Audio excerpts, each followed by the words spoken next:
Say hey, Huzzy. Wait, Say hey, Huzzy. Hey, Huzzy. Is it on camera? Yeah, you're on. I'm Jenna, Malcolm's girlfriend. How's it going? Okay, and what are we going to be filming today? Malcolm is going to do his spoken word piece about his moms. It's good. It's really good. Here comes Huz. This is called A Piece of My Mind. Okay. Is it good? Yep, we're good. Okay. Yep. See, I have two moms, and way back in the day, kids used to come up to me and ask, "Are you gay?" And I'd say, "Nah, man, no way, but I got some Pokemon, though. You play?"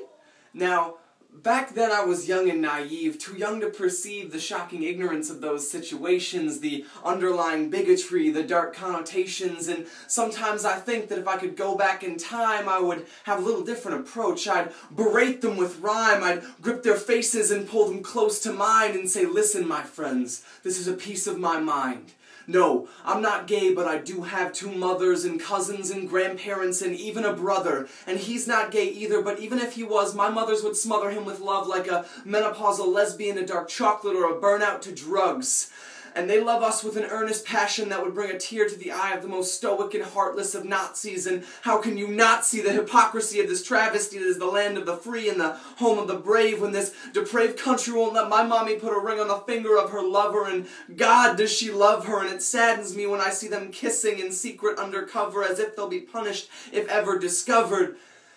And if you could see them kissing me softly on the cheek, sending me off for the night, how they stand on their tiptoes to get the right height, and how I act abashed despite the fact that I delight in the act and that my mommies love me, you tell me how that is defined as someone who is unfit to be a parent based solely on the fact that their lifestyle is a little aberrant, you tell me. Now, my friends, you've been misinformed. Homosexuality isn't hereditary. It's decided before you're even born.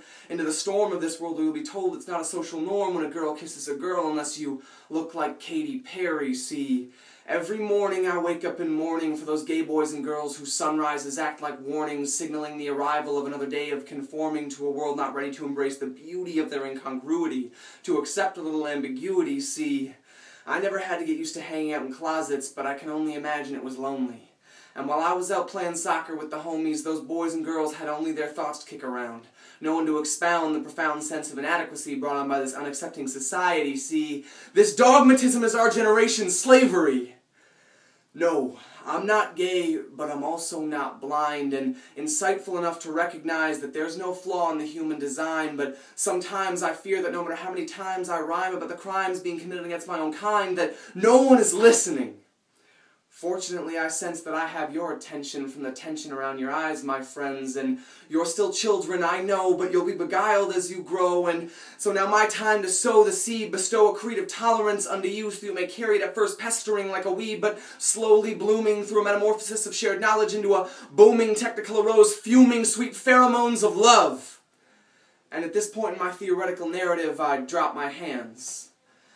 Give those kids one last commanding stare, hoping to see some understanding in there, and then I'd be on my way, 'cause it would still be midday and there was Pokemon to play. Woohoo! Yeah, so good.